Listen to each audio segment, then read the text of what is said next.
Part एक Halloween मुखौटा। यह कहानी लैनी नाम के एक लडीडोडेच की है जो हैलोवीन पार्टी में एक डरावने मुखौटे को पहनकर अपने सभी दोस्तों को खुश करना चाहता था।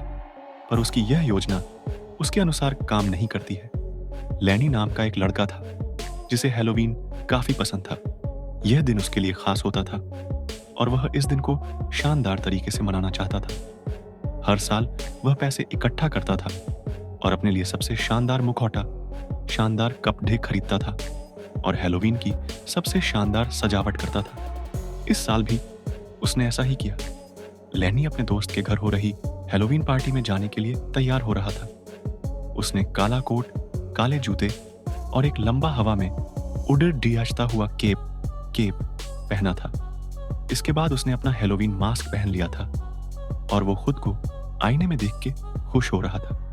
उसने ऐसा स्कैरी और डरावना मास्क, मुखौटा पहले कभी नहीं देखा था। उसे पक्के से पता था कि जब वह पार्टी में जाएगा तो सबकी नजर उस पर ही होगी और सब उसे, यानी कि उसके मास्क को देखकर घबरा जाएंगे। सब उससे जलेंगे। जब लैनी अपने दोस्त के घर पहुंचा तो वहां पर पार्टी पहले से ही शुरू हो चुकी थी। उसे दरवाजे से म्यूजिक की धीमी आवाजें सुनाई दे रही थीं। लैनी ने दरवाजे की घंटी बजाई और उसकी दोस्त ने उसका स्वागत किया और उसको घर के अंदर बुला लिया। लैनी जब कमरे के अंदर गया तो उसने देखा कि वहां पर कुछ लोग नाच रहे थे, कुछ लोग शराब पी रहे थे, कुछ लोग हंस रहे थे और बातें कर रहे थे और कुछ खाना खा रहे थे। वहां पर बहुत सारे लोगों ने चुड़ैलों, भूतों, खोपदियों, वैम्पायर और ज़ोंबी वाले डरावने मास्क पहने हुए थे। लेकिन वे मुखौटे इतने डरवाने नहीं थे। लेकिन लैनी को यकीन था कि उसका मास्क सबसे डरावना है। लैनी वहां एक तरफ खड़ा हो गया और वह किसी का इंतजार करने लगा कि कोई उसे देखे और कपड़ों और मास्क पर बात करे। लेकिन किसी ने भी लैनी की तरफ ध्यान नहीं दिया, जिस कारण वह दुखी हो गया। वह कमरे में इधर उधर घूमने लगा ताकि लोग उसके मास्क को अच्छे से देखें। वह चाहता था कि लोग उसके मास्क को देखकर डरे और वहां पर सब उसके बारे में बात करें। फिर थोड़ी देर बाद लैनी के पास एक लड़की आई और उससे बात करने की कोशिश करने लगी। हेलो, तुम कौन हो? उसने पूछा। लैनी ने उससे बात करने की कोशिश की, लेकिन वह बात नहीं कर पा रहा था क्योंकि वह मास्क काफी टाइट था। इस बात से निराश होकर वह किचन में ड्रिंक, हैलोवीन पंच लेने के लिए चला गया। उसने अपने मास्क को अपने चेहरे से उतारने की कोशिश की, लेकिन वह उसे हटा नहीं पा रहा था। ऐसा लग रहा था कि वह उसके चेहरे पर जोर से चिपक गया हो। फिर उसने उसे जोर से खींचा, लेकिन कोई फर्क नहीं पड़ा। वह मास्क उसके चेहरे से उतर नहीं पा रहा था। लेनी को बहुत चिंता होने लगी। कमरे के अंदर लेनी को बहुत गर्मी लग रही थी और उसने महसूस किया कि उसे उसके मास्क के अंदर बहुत पसीना भी आ रहा था। उसे अब इसे किसी भी हालत में उतारना था। फिर लैनी किचन से चाकू उठाकर बाथरूम में चला गया और बाथरूम का दरवाजा बंद कर लिया। उसने शीशे में देखा और मास्क को चाकू से काटने की कोशिश करने लगा और इसी बीच उसे थोड़ी बहुत चोट भी लग गई थी। ऐसा लग रहा था कि मानो उसका मास्क उसके चेहरे पर बहुत मजबूती से चिपक गया हो। निराश होकर उसने चाकू उठाया और मास्क की छोटी पट्टियों को, जो रबर की बनी थी, उनको काटने लगा। थोड़ी देर बाद बाथरूम के आगे बहुत भीड़ लग गई और बहुत सारे लोग वहां पर इकट्ठा हो गए। उन्होंने दरवाजे को खटखटाया और चिल्लाने लगे कि वहां अंदर क्या हो रहा है। लेकिन लैनी बहुत घबराया हुआ था और उसने बाकी बचे मास्क को खींचने की कोशिश की, लेकिन उसका मास्क उसके चेहरे से उतर नहीं रहा था। उसे समझ नहीं आ रहा था कि बात क्या है। लैनी ने सोचा कि क्या होगा अगर यह मास्क उसके चेहरे से नहीं उतरा तो? क्या होगा अगर यह मेरे चेहरे पर हमेशा के लिए चिपक गया हो तो? उसने फिर से चाकू की मदद से मास्क को छोटे छोटे टुकड़ों में काटना चालू किया।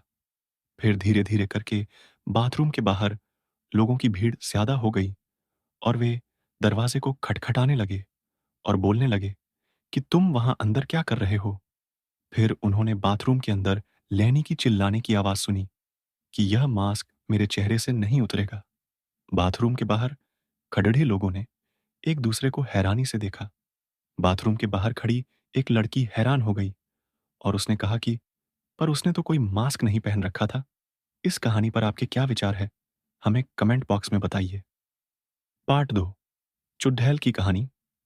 चुड़ैल की कहानी, हॉरर स्टोरी। यह बात उस समय की है जब मेरी गर्मियों की छुट्टियां चल रही थीं। उस समय मैं अपने मामा के गांव छुट्टियां बिताने गया हुआ था। वो गांव बहुत ही सुंदर था और वहां के खेत खलियान और पहाड़ भी काफी सुंदर थे। गांव पहाड़ों के बीच में बसा हुआ था। वहां के लोग भी काफी अच्छे थे और मैत्री स्वभाव के थे। दिन में वहां पर काफी गर्मी पड़ती थी, पर रात एकदम ठंडी होती थी। मैं और मेरे मामा रात में घर के बाहर ही खाट बिछाकर सोते थे। एक बार मैं देर रात तक अपनी मामी जी से बातें कर रहा था। बातों ही बातों में मैं मामी जी से पूछने लगा कि मामी जी, यह बताइए, इस गांव में आपने कोई चुड़ैल वुड़ैल नहीं देखी है क्या? वैसे मैं आपको बता दूं कि मुझे भूत चुड़ैल की कहानियां सुनना काफी दिलचस्प लगता था। पर मेरी मामी जी बोली कि रहने दे, फालतू में तू डर जाएगा और रात को ढंग से सो भी नहीं पाएगा। पर मैं भी कहाँ मानने वाला था। मैंने भी जिद पकड़ दी ली कि कहानी तो मामी जी आपको बोली कि सुनानी ही हाँ, पड़ेगी। किसी ने उन्हें देखा तो मेरी नहीं, जिद के आगे वो भी पर फिर भी नतमस्तक कुछ थी। लोगों ने उन्हें महसूस किया। उन्होंने कहा कि ज़रूर इस है। गांव में मैं बोला कि बहुत सी क्या चुड़ैलें आपने रहती उन्हें हैं, देखा या पर महसूस किया किसी है? को दिखती नहीं है। मामी जी, हाँ मैं शायद। बीच में ही हा बोल हा पड़ा हा हा हा। कि मामी जब जी, किसी को वो आप दिखती मुझसे नहीं है, मज़ाक मत करो। तो फिर अगर आपने कैसे देखा पता है तो बताओ। कि वो यहाँ मैंने उनसे रहती है? पूछा। उनका जवाब नहीं में था। मुझे उनसे कहानी सुननी थी, पर उन्होंने मुझे कोई कहानी नहीं सुनाई। मैं बाहर जाकर अपनी खाट पर लेट गया। मामा पहले से ही सो चुके थे। मैं भी सोने की कोशिश कर रहा था, पर ना जाने क्यों मुझे नींद ही नहीं आ रही थी। मैं बस उन्हीं सब चीज़ों के बारे में सोच रहा था कि ना जाने कब मुझे नींद आ गई। मुझे सही से तो नहीं पता, पर शायद आधी रात को मेरी नींद अचानक से किसी के पैरों की आवाज़ से खुली। उस समय मेरे मामा जी तो सो ही रहे थे। मैं आश्चर्य में था कि इतनी रात को कौन हो सकता है? पर मेरी इतनी हिम्मत नहीं हो रही थी कि मैं खाट से उठकर पीछे देखूं कि कौन चला आ रहा है। उस समय मैं थोड़ा डरा हुआ भी था, क्योंकि उस रात मैं मामी जी से भूत चुड़ैल की बातें कर रहा था। मैंने सोचा कि चुपचाप होकर देखता हूं कि कौन है। धीरे धीरे वो आवाज बढ़ती जा रही थी। वो जो कोई भी था, धीरे धीरे मेरे पास आ रहा था। मैंने देखा कि एक बूढ़ी सी महिला थी जिसने काले रंग की साड़ी पहन रखी थी और वो झुक कर चल रही थी। वो मुझसे अब थोड़ा आगे निकल गई और एक जगह जाकर रुक गई। मैं अब भी उसे ही देख रहा था और सोच रहा था कि ये क्यों रुकी है, कि तभी वह पीछे मुद्दी। जहां वह रुकी थी, वहां बल्ब की हल्की सी रोशनी पड़ रही थी। मैंने उसका चेहरा देखा और सच कहूं तो मैं उसका चेहरा देखकर डर गया। उसकी नाक लंबी थी और उसके चेहरे पर अजीब सी डरावनी हंसी थी। उसकी आंखें ऐसी लग रही थीं जैसे वो मुझको ही देख रही है। मैंने अपनी आंखें बंद कर ली और चुपचाप ऐसे दिखाने लगा जैसे मुझे कुछ भी नहीं पता हो। थोड़ी देर बाद मेरे कानों में एक आवाज आई, "हाँ, तुझे क्या लगता है? मुझे नहीं पता चला कि तू मुझे देख रहा है।" मैं एकदम से नींद से उठा। सुबह होने में अभी भी कुछ समय बाकी था। मैं बोला, भगवान का लाख लाख धन्यवाद है कि यह एक सपना था। दोपहर के समय गांव के ही एक घर में लोगों का जमावड़ा, भीड़ लगा था। सब लोग चिल्ला रहे थे कि इस पर चुड़ैल आई है। मैं भी उनकी ही भीड़ में खड़ा था। सामने एक महिला पागलों की तरह हरकतें कर रही थी। सब लोग बोल रहे थे कि इस पे चुड़ैल का साया है। कोई कह रहा था कि रात को ये बाहर पेशाब करने गई, फिर लौटी ही नहीं। सुबह ये गांव के आखिर में उगे बरगद के पेड़ पर बैठी थी और कुछ गांव वाले इसे वहां से लेकर आए हैं। वो सबको देखकर हंस रही थी। एक समय ऐसा भी आया जब उसने मेरी तरफ देखा और हंसते हुए बोली कि तुझे क्या लगता है?